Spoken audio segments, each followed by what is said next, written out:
Swayam Prabha. Digital India. Educated India.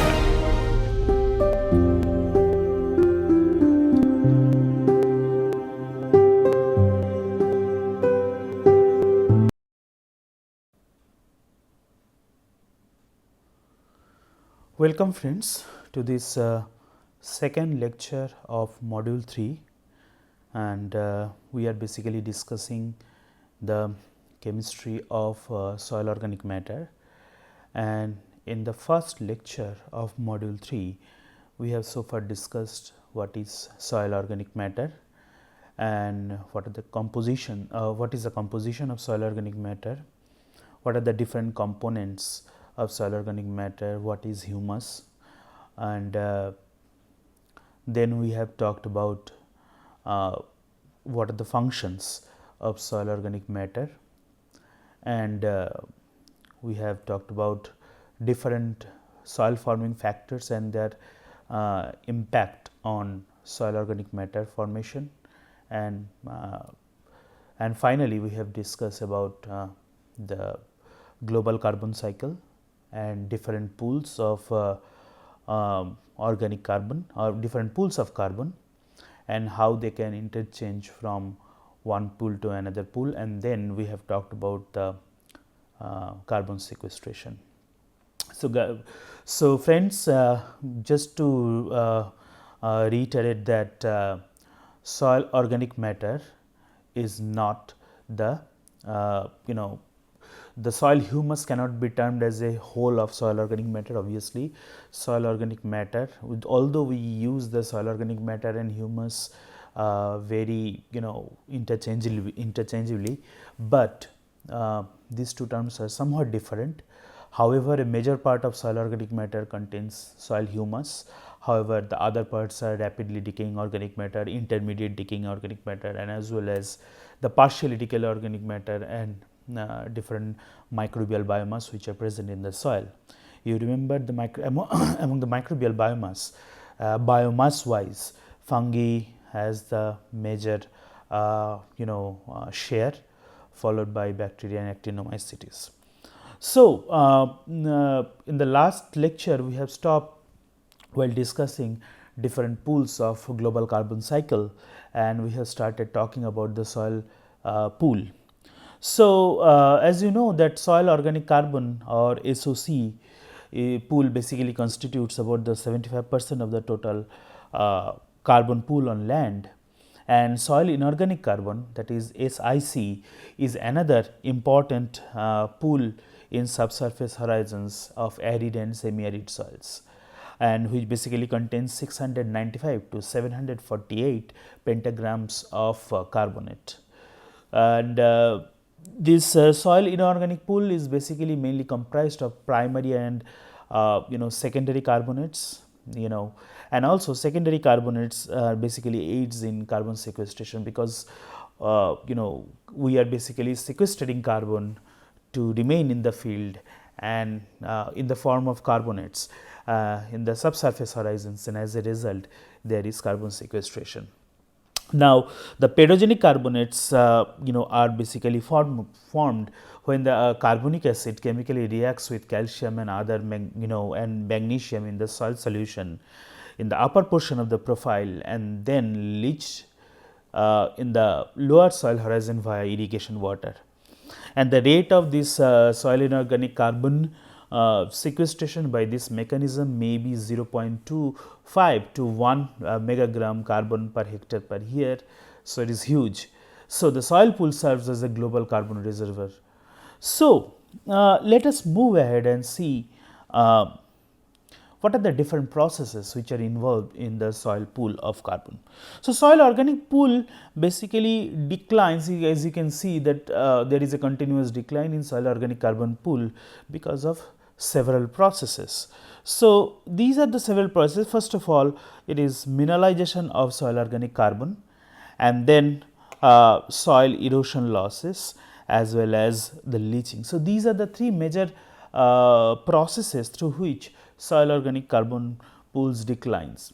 So, basically as you can see here in this picture, if we consider the carbon added to residues and root biomass basically in the plants. So, from there also there is humification after their death of this plant, and ultimately that will go to the soil organic carbon pool. And from the soil organic pool there is methanogenesis or formation of carbon dioxide. So, it can produce either methane or it can produce either carbon dioxide, or the soil organic carbon pool may be maybe decline due to the erosion process, as I have mentioned here, the soil erosion loss. When there is a soil erosion, obviously simultaneously there is also loss of soil organic carbon, and when there is a soil, when this organic carbon eroded from the soil surface, they either go somewhere and deposit, and from this deposition also there is generation of carbon dioxide and methane depending on the aerobic or anaerobic conditions.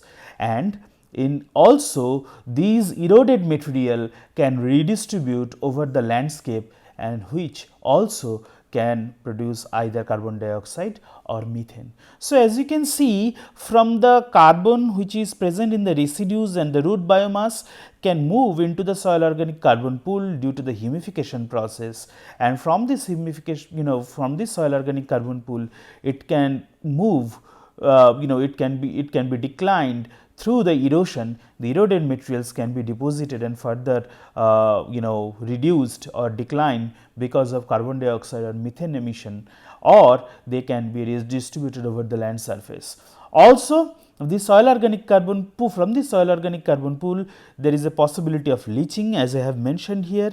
So, from this leaching, they can go to the aquatic system or the ground water, and then from there also there could be generation of carbon dioxide. So, these are some of the ways through which the soil organic carbon pool declines. And also the humification process, it is nothing but the mineralization process of soil organic carbon. So, as you can see, all these three processes are mentioned in this process, in this diagram, which shows the process affecting soil carbon dynamics. Now, remember that land use change from natural to agricultural system increases aeration and mineralization, hence decreases the soil organic carbon. Obviously, when we convert a land which was pristine to a cultivated land, obviously the soil will be much more exposed to the air as well as open sunlight, which will further increase the degradation of organic carbon. As a result, there will be continuous decline of organic carbon pool in the soil, and so obviously the soil which is no-tilled will contain more organic carbon than that of the soil which has been cultivated for a considerable amount of time. So, remember that this loss is more in tropical soil than in temperate soil because of the difference in the temperature. Obviously, when there is an increased temperature, the microorganisms which are involved in the degradation of organic carbon are more active, and as a result in the temperate region you will see more deposition of organic carbon than that of tropical region. In the tropical region soil, the organic matter content is comparatively low than that of temperate region soils. So, how to manage this soil pool? As you see that for the carbon sequestration, it is very important that you should manage this carbon pool, otherwise you cannot maintain the judicious amount of carbon in the soil, otherwise it will be going to the atmosphere producing the in the form of greenhouse gases. So, to manage this pool in the soil, or in other words to increase the carbon sequestration, limited cultivation or no tillage helps in reducing the soil organic carbon losses by reducing mineralization and erosion. So, as you can see, it is a no-tilled soil, it is a picture of a no-tilled soil. In this no-tilled soil, obviously due to the less exposure of soil to the air as well as sunlight, there is less degradation of organic carbon, as well as due to the presence of plant residues, they are less they are less eroded. So, as a result, these erosion and mineralization, both the processes are limited in this kind of no-tilled condition. And cover crops, the cover crops like legumes and crop rotation can enhance the soil organic carbon sequestration, and carbon sequestration can be also improved by restoring the degraded soil, which are basically degraded by erosion, desertification, salinity and mining operation. So, these are some of the major processes through which the soil get degraded, and to restore this degraded soil, carbon sequestration, when we restore this degraded soil by different means, the carbon sequestration also gets improved. So, let us see what is the composition of soil organic matter. Well, soil organic matter is mainly composed of 4 major elements. As you can see here, carbon, then oxygen, then hydrogen and nitrogen. Now, in the carbon contains 52 to 58% of 52 to 58% of organic matter is composed of carbon. Different carbonaceous products we will see very soon, and also oxygen basically accounts for 34 to 39% of the total soil organic matter. Hydrogen accounts for 3.3 to 4.8% of soil organic matter, whereas nitrogen accounts for 3.7 to 4.1% of the total soil organic matter. Now, remember that the lignins and proteins are the major organic matters groups which present in the soil organic matter, along with the other groups, obviously in decreasing quantities, such as the other groups may be hemicellulose, as you can see, maybe hemicellulose, maybe cellulose and ether and alcohol soluble compounds. So, what we see that among all the elements, carbon is present in the highest concentration, which is quite obvious, followed by oxygen and then hydrogen and nitrogen. And among the organic groups, lignins or proteins are the major organic groups which are present in the soil organic matter, followed by cellulose, hemicellulose, ether and alcohol soluble compounds. Now, remember that as far as the soil organic matter is concerned, we can broadly divide the soil organic matter into humic substances and non-humic substances. Basically, the non-humic substances are consist of the compounds which are having the known structure. However, in case of humic substances, their structure is somewhat complex. We will see that in a very in the incoming slides. Okay. So, let us move and see what are the what are the non-humic substances. Well, the non-humic substances have several characteristics. First of all, the first important characteristic is they have recognizable physical and chemical properties. So, whatever compound we can recognize in the soil organic matter, that will basically come under the non-humic substances. And also these non-humic substances can be easily attacked by different microbes. Remember that humus, which is the humic material present in the soil organic matter, is resistant to microbial attack, which we have already discussed in last class. However, these non-humic substances are very they are susceptible for microbial attacks. Now, what are those non-humic compounds? The non-humic compounds are carbohydrates, proteins, peptides, amino acids, fats and low molecular weight acids. So, as you can see that all these different compounds which I have mentioned here have their recognizable physical and chemical properties, and these compounds can be easily attacked by different microbial populations. So, these compounds are present in the soil organic matter and they are known as the non-humic substances. Okay. So, let us talk about the humic substances. So, humic substances is basically a general category of naturally occurring biogenic and heterogeneous substances. There is no specific physical or chemical property as in well defined organic compounds. So, just opposite to what we have seen in case of non-humic substances. In case of humic substances, their chemical composition is complex and they are not well defined. And this is basically these humic substances, again it is the general category of different natural occurring and biogenic and heterogeneous subjects. Now, what are the color?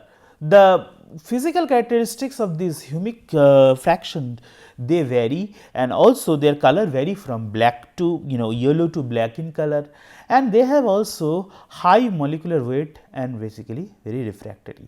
So, they basically subdivided into 3 major fractions. This is very important. So, this is basically a structure of a humic substance. Now, you can see that they can be divided into 3 major fraction. One is called humic acid, another is called fulvic acid, and the third one is called humin. These are very important. Please remember these 3 categories: humic acid, fulvic acid and humin, and they differ from each other based on certain characteristics which we will discuss. So, before we go and see the properties of different humic substances like humic acid, fulvic acid and humin, let us first discuss what are the different formation theories for humic substances. Scientists have differed in their opinion on how the humic substances generally form in the soil, because they are very complex in nature and they are basically formed due to the due to the microbial degradation, and they are basically resistant. So, there have been a tremendous controversy, a tremendous differences in the opinion and the pathways through which the scientists thought that the humic substances basically form. So, as you can see that humic substances generally form by 4 different pathways. So, these are the 4 major accepted pathways through which humic substances can be formed. One is pathway 1, pathway 2, pathway 3 and pathway 4. So, in this figure, in this diagram, it will be clear that this is basically pathway 1, this is pathway 2, this is pathway 3 and this is pathway 4 of soil organic or humic substances formation. Now, this pathway 2 and pathway 3 are also known as the polyphenol theory. However, there is some minor difference between these 2 pathways. However, they are basically known as the polyphenol theories. And pathway 4, that is this pathway, is also known as the lignin theory. Now, let us first let us discuss all these pathways one by one. If we consider pathway 1 given by the scientist Stevenson in 1982, they basically assume this is the pathway 1, and they basically assume that the humic substances are formed from different sugars. And basically, although they have conceptualized this pathway, this is not usually considered very significant pathway among all these 4 pathways. However, it is one of the major pathways given by the scientist Stevenson. So, as you can see, first the plant residues basically transformed by different microorganisms to sugars, and from these sugars the humic substances form. This is the first pathway or pathway 1 for formation of humic substances. So, if we go and see pathway 3, let us first discuss pathway 3 and then we will see what is the difference of this pathway with the pathway 2. Now, in the pathway 3, also known as the polyphenol theory, here we consider that lignin is an important component of humic substance formation. So, this is the pathway 3, and you can see here that lignin undergoes different microbial attack enzymatically and release phenolic aldehydes and acids. So, basically plant residues converted to they are basically attacked by different microorganisms, and then they form these lignin decomposition products, and these lignin decomposition products ultimately form these quinones, and these quinones will be ultimately producing these humic substances. So, lignin undergoes microbial attack. When the lignin undergoes further microbial attack, although lignin is highly stable against the microbial attack, but sometimes it is also attacked by microorganisms and enzymatically and release phenolic aldehydes and acids, and these are altered to quinones. So, whatever phenolic aldehydes and acids they produced due to the decomposition of lignin, they basically form and they basically altered to quinones, and the quinones basically polymerize in the presence and absence of amino acids. As you can see, due to the decomposition of organic compounds or plant residues, amino compounds are formed also because they are proteinaceous material, and when these amino compounds basically degrade, these amino acids will basically add into this pathway 3 to form these humic substances. So, again these quinones basically polymerize in the presence and absence of amino acids to form humic like macromolecules. So, again this pathway 3 is starting with this plant residue basically degraded by the different microorganisms producing amino compounds as well as lignins. Lignins are further degraded by these microorganisms produce lignin decomposition products. These lignin decomposition products produce quinones, and these quinones basically reacts with different types of amino acids, amino compounds to produce the humic substances. So, this is how this is known as the this is one of the most important pathway of humic acid or humic material formation. This is pathway 3, also known as polyphenol theory. So, this picture shows in more detail how these different compounds basically form. So, here the lignin is an important component of humic acid humic substances formation. As you can see, we are starting with the lignin and then it is attacked by the microorganisms. When the lignin is attacked by microorganisms, they will produce phenolic aldehydes and acids. So, these phenolic aldehydes and acids will have two different fates. Either they will be further utilized by microorganisms and or they will oxidize to carbon dioxide, or these phenolic aldehydes and acids will produce the polyphenols. These polyphenols with the help of phenol oxidase enzymes, they will produce the quinones, and these quinones will either go to produce in the presence of amino acids, amino compounds, they will produce the fulvic acids. Amino acids and fulvic acid can be also converted into amino acids. So, this is the pathway 3 which we have discussed so far. Okay. So, now what is the difference between pathway 3 and pathway 2? Now, pathway 2 is also similar to pathway 3. However, here the polyphenols are synthesized from non-lignin sources like cellulose. Okay. So, we have seen that according to the pathway 3, the polyphenols are synthesized from the degradation of lignin compounds. However, according to pathway 2, the polyphenols are synthesized from the non-lignin like sources like cellulose. So, it will be more clear when we see the next slide. So, polyphenol pathway 2 and 3 are predominant basically in forest soils. So, if we just see in details about the pathway 2, and so this is basically pathway 3 which we have discussed so far. Now, one major difference between pathway 2 and pathway 3 and pathway 2 is, you can see here these polyphenols. These polyphenols according to the pathway 3, they are basically formed from the degradation of microbial degradation of lignin. However, these polyphenols according to pathway 2 are formed due to the degradation of cellulose and other non-humic substances. When the cellulose and other non-humic substances are attacked by different microorganisms, they will convert it to polyphenols, and these polyphenols will further go down the same way we have seen in case of pathway 3, and then they will produce the different humic compounds like fulvic acids, humic acids. So, this is how the pathway 2 and pathway 3 are different. However, one thing is clear, that irrespective of pathway 2 and pathway 3, polyphenols are one of the major precursor of formation of quinones as well as the different humic compounds. So, as a result of that, these two pathways are known as polyphenol theory. So, this is a phenol, and when this phenol polymerize, they will produce the polyphenols. Okay. So,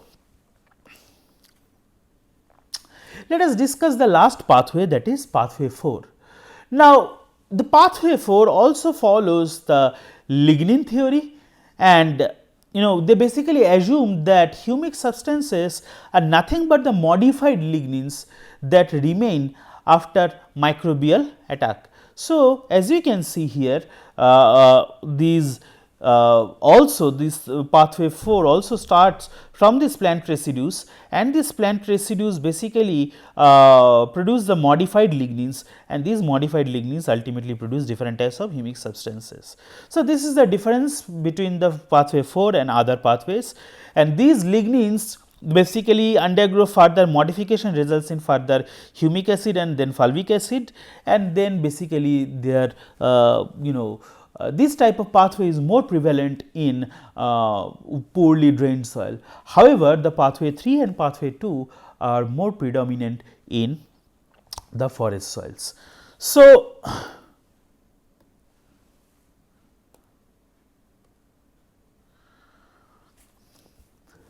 we have to see that what are the environmental pathway of humic substances.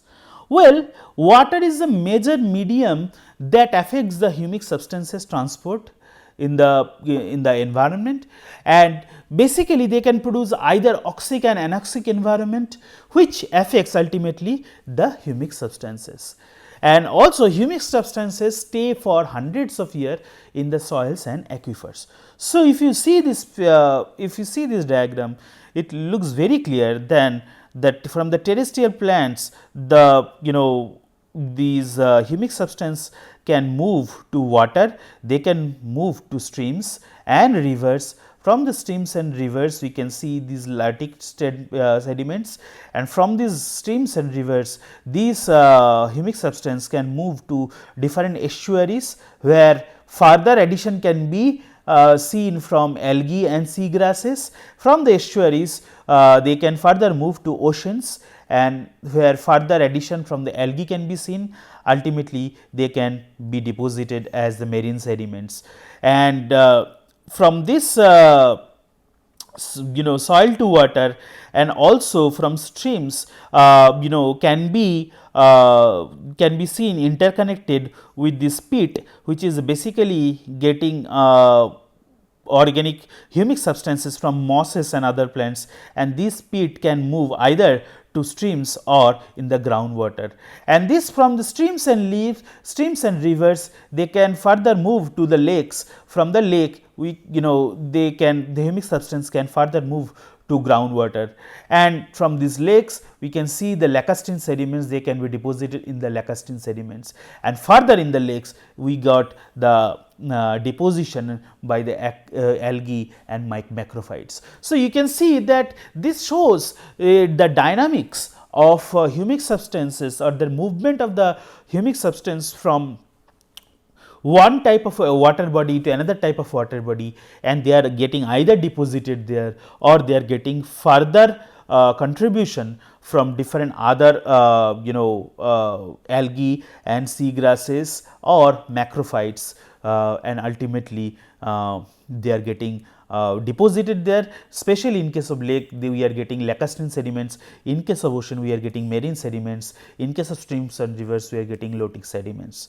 So, this is how the soil, these humic substances can move in the environment, in the environment through water, and that is why water is the major medium that affects the humic substance transport.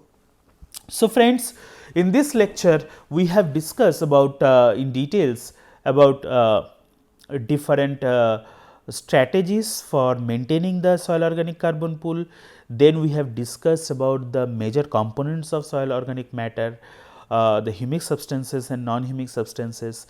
Then we have discussed the 4 major pathways of humus formation or humus formation theories, I would say, and then we have discussed about the environmental pathways of humic substances.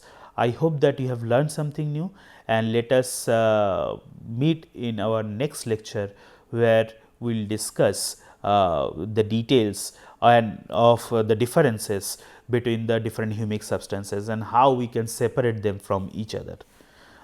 Thank you very much. Let us meet in our next lecture.